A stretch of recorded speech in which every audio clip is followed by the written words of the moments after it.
किसानों ने जाते जाते एक काम दिखा दिया। नई हुकूमत आने से पहले महंगाई का बड़ा धमाका कर दिया। आईएमएफ की शर्त पहले से महंगी गैस मजीद महंगी कर दी।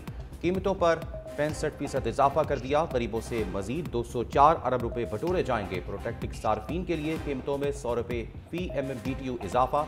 नॉन प्रोटेक्टिक के लिए गैस 300 रुपए फी यूनिट महंगी।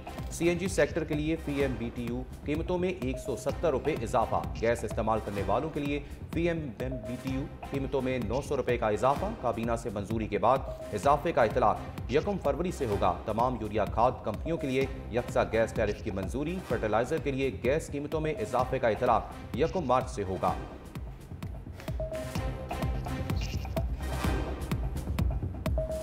गैस आती नहीं है, 15-15, 20-20 हज़ार रुपया बिल आता है, तो गरीब बंदा किधर से देगा? ये बताएं मुझे। ये गैस हो गई, कोई भी चीज़ हो गई मुल्क में, ये चीज़ें इन्होंने महंगी करनी है। असल में इन्होंने अवाम को नीचे लगाना है। पहले ही अवाम का जीना इन्होंने आराम कर दिया, ऊपर से गैस भी नहीं आती, बिल 20-20, 25-25 हज़ार आ जाते हैं। तो अभी 5 रुपये और में इन्होंने महंगा कर दिया है। हुक्मरानों को चाहिए कि वो गरीब अवाम का सोचें। निगरान हुकूमत हमारे हाल पर रहम करे। शहरी गैस की कीमतें बढ़ने पर फट पड़े। कहते हैं पहले ही गैस आती नहीं और हजारों के बिल जमा करा रहे हैं। मजीद गैस महंगी होने से बिजली और गैस के बिल ही बराबर हो जाएंगे।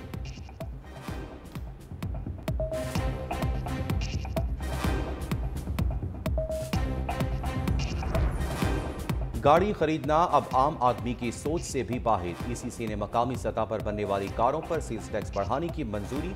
40 लाख मालियत या 1400 सीसी गाड़ियों पर अब 25% तक सेल्स टैक्स आयद होगा।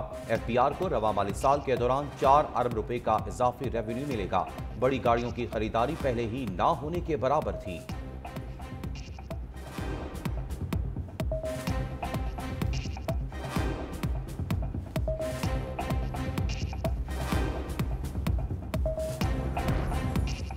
गरीबों पर कहर ढाने के लिए निगरान काबीना का इजलास आज होगा। इलेक्शन के बाद मुल्क में अमन अमान और मुआशी सूरत हाल का जायजा लिया जाएगा। गैस की कीमतों में इजाफे के इक्तिसादी राबता कमेटी के फैसले की तौसीक का इम्कान। गाड़ियों पर सेल्स टैक्स में इजाफे की भी मंजूरी दिए जाने का इम्कान।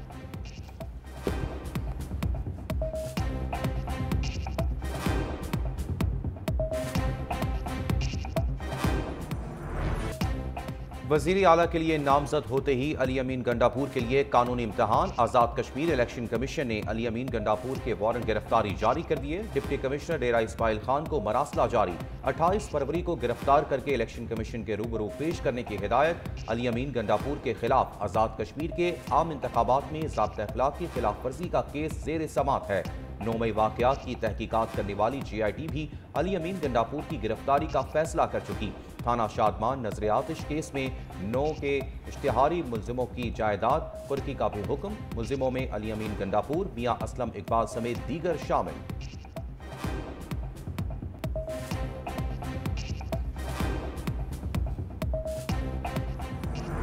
हुकूमत साजी में किसको क्या ओहदा मिलेगा? पीपल्स पार्टी और मुस्लिम लीग नून में दूसरी बैठक आज लगेगी। मरकजी हुकूमत में ओहदों की तकसीम का फॉर्मूला तय किया जाएगा। कमेटी की मुशावरत से मुरत्तब तजावीज़ कायदीन को पेश की जाएंगी। गुज़िश्ता रोज़ नवाज शरीफ और शहबाज शरीफ में काबीना के नामों पर मुशावरत हुई। 25 रुकनी विफाकी काबीना की तश्कील का इम्कान। पंजाब और बलूचिस्तान में हुकूमत साजी पर भी तबादला ख्याल। इसहाक डार, अयाज सादिक, ख्वाजा आसिफ समेत 15 रहनुमाओं को काबीना में शामिल किए जाने का इम्कान। खालिद मकबूल समेत MQM को 5 वजारतें दी जा सकती हैं।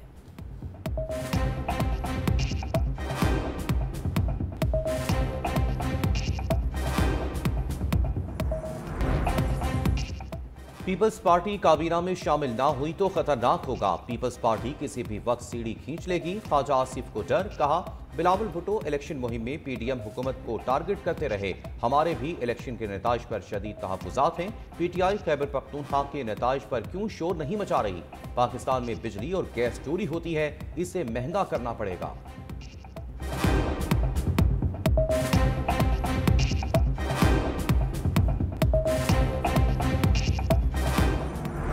ऑपोजिशन में बैठेंगे। मौलाना फजलुर रहमान ने इंतखाबी नताइज मुस्तरद कर दिए। कहा इस्टेब्लिशमेंट समझती है इलेक्शन शफाफ हुए तो फिर 9 मई का बयानिया दफन हो चुका। लगता है अब फैसले ऐवान में नहीं मैदान में होंगे। कारकुन मुल्क में तहरीक चलाने के लिए तैयार रहे।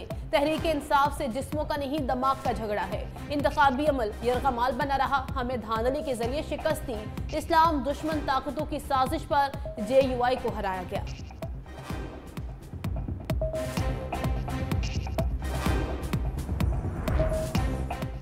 मौलाना फजलुर रहमान को राम करने के जतन। पीपल्स पार्टी ने बड़ी कुर्बानी देने को तैयार। जराए के मुताबिक पीपल्स पार्टी बलोचिस्तान से वजारत आला JUI फे को दे सकती है।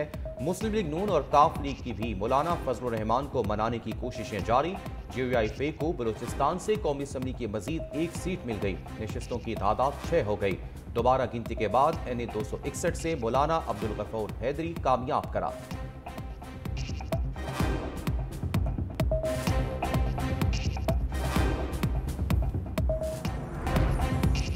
राना सनाउल्लाह ने भी इलेक्शन में शिकस्त तस्लीम कर ली। कहा नतीजा हमारी तवक्कुआत के मुताबिक नहीं आया। हल्के के नताइज से मुतमईन हूँ। मौलाना फजलुर रहमान पर तनकीद करते हुए कहा मौलाना का मैंडेट चोरी हुआ है तो वो इलेक्शन ट्रिब्यूनल में चले जाएं। सबको पता था कि JUI की कारकर्दगी कैसी है। फैसले ऐवानों में ही होंगे।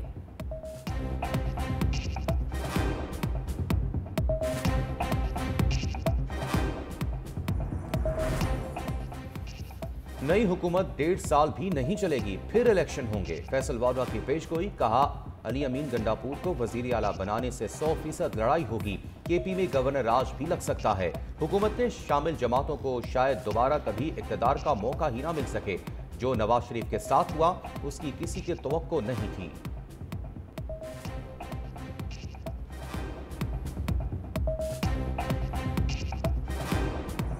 पीपल्स पार्टी के अंदर इत्तेहादी हुकूमत में शमूलियत पर कशमकश। आसिफ जरदारी और बिलावल भुट्टो की राय में इख्तिलाफ। चेयरमैन पीपल्स पार्टी ने इंतखाबी जलसों में लीगी क़यादत को आड़े हाथों लिया। पुराने सियासतदान कहकर मुखातिब किया। CEC इजलास के बाद 2 टोक ऐलान किया कि काबीना का हिस्सा नहीं बनेंगे। हुकूमत बनवाकर खुद हुकूमत का हिस्सा ना बनने के बयान पर नून लीग तिलमिला उठी। चौधरी शुजात के घर बैठक में आसिफ जरदारी का मुख्तलिफ मौक़िफ़ मिलकर हुकूमत साजी का ऐलान कर दिया।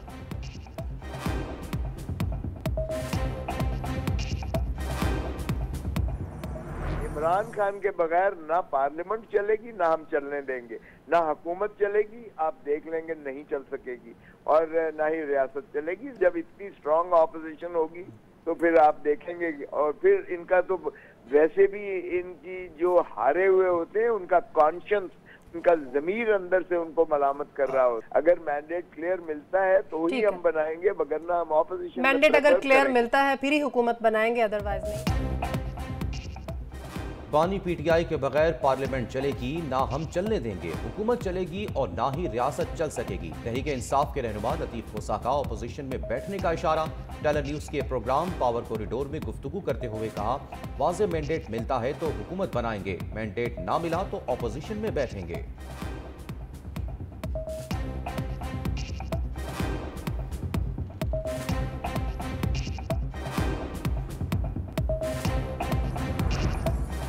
इलेक्शन कमीशन ने NA 15 मानसहरा से नवाज शरीफ की दरखास्त खारिज कर दी। शहजादा गुश्तासफ खान कामयाब। इलेक्शन कमीशन का फॉर्म 49 जारी करने का हुक्म। इस्लामाबाद की नशिस्तों पर कामयाबी रिवर्स होगी या नहीं, चीफ जस्टिस आमिर फारूक आज महफूज फैसला सुनाएंगे।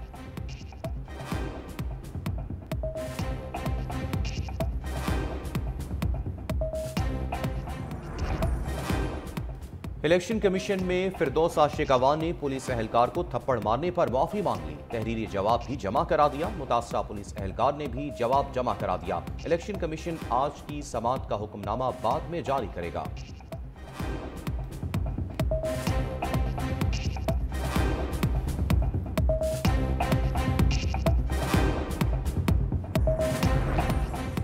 गैलप सर्वे ने जो कहा सच हो गया। इलेक्शन 2024 गैलप सर्वे रिपोर्ट दुरुस्त साबित। गैलप सर्वे ने रिपोर्ट दी कि आज़ाद उम्मीदवार पंजाब में 34%, मुस्लिम लीग नून 32% और पाकिस्तान पीपल्स पार्टी 6% सीटें पाएगी। इलेक्शन नताइज के बाद सर्वे दुरुस्त साबित हुआ। आजाद उम्मीदवार की सीटें 1% बढ़कर 35%, मुस्लिम लीग नून की 1% बढ़कर 33%, जबकि पीपल्स पार्टी की सीटें 6% ही रही।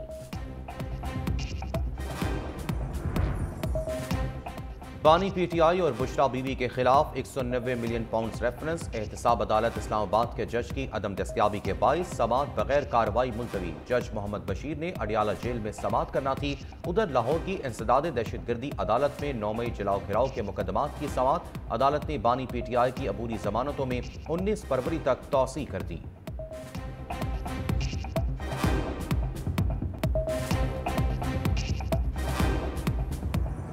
पाकिस्तान स्टॉक मार्केट में कारोबार का मुस्बत आगाज। 100 इंडेक्स में 240 पॉइंट्स का इजाफा। इंडेक्स 62,394 की सतह पर ट्रेड। इंटरबैंक डॉलर 202 पैसे सस्ता, 289 रुपए 30 पैसे का हो गया।